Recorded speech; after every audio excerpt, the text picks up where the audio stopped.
Turkish President Recep Tayyip Erdogan has announced a $15.4 billion stimulus package to cushion the economic impact of the coronavirus pandemic. This includes more than $300 million in cash handouts for most of the vulnerable households. Minimum pensions have been increased to $232 per month, and retired workers will also receive a holiday bonus for April. There's plenty of relief on the cards for companies as well. They can delay loan repayments to banks by up to 3 months. We have a new package called the Economic Shield in order to mitigate the negative impacts of the COVID-19 pandemic.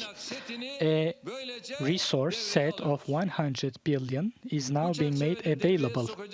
Well, for more, let's cross over to our diplomatic correspondent Andrew Hopkins, who's in Ankara for us. Hi, Andrew. Now, of course, this announcement comes barely a day after Turkish authorities announced the first death in Turkey linked to the outbreak. Can you tell us more about what the president had to say in terms of his package to shield the economy from this outbreak?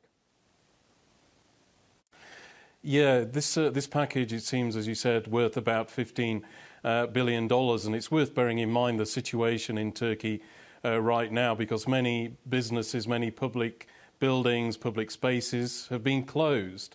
And if they're not closed, then they won't be taking in much money, because everybody's being encouraged to practice self-isolation and not indulge in needless human contact.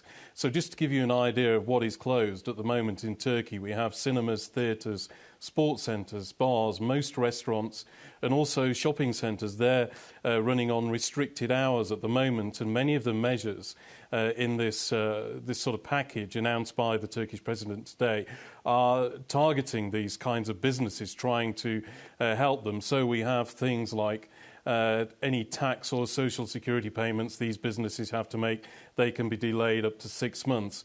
Also, any credit payments they have to make to banks, they can be delayed up to 3 months. And it's also worth mentioning as well that one of the other measures he announced was a reduction on VAT for internal flights in Turkey from 18% to 1%. Now, Turkey is a large country, more than 1,000 kilometres from east to west, and there is quite an intricate network of local airports in Turkey, which many people depend on for sustaining their businesses. Many sort of remote small cities, towns and villages that need businesses, supplies and such like to come from the major cities, the capitals such as Ankara, and also large cities such as Istanbul, the financial centre of Turkey. So there's quite a few measures here which are obviously meant to try and help these businesses through a difficult time. Now, you mentioned some sectors of Turkey's economy has already been hit by this outbreak, being ordered to shut down to prevent the spread of the virus. But just how badly will the economy overall be affected by this pandemic?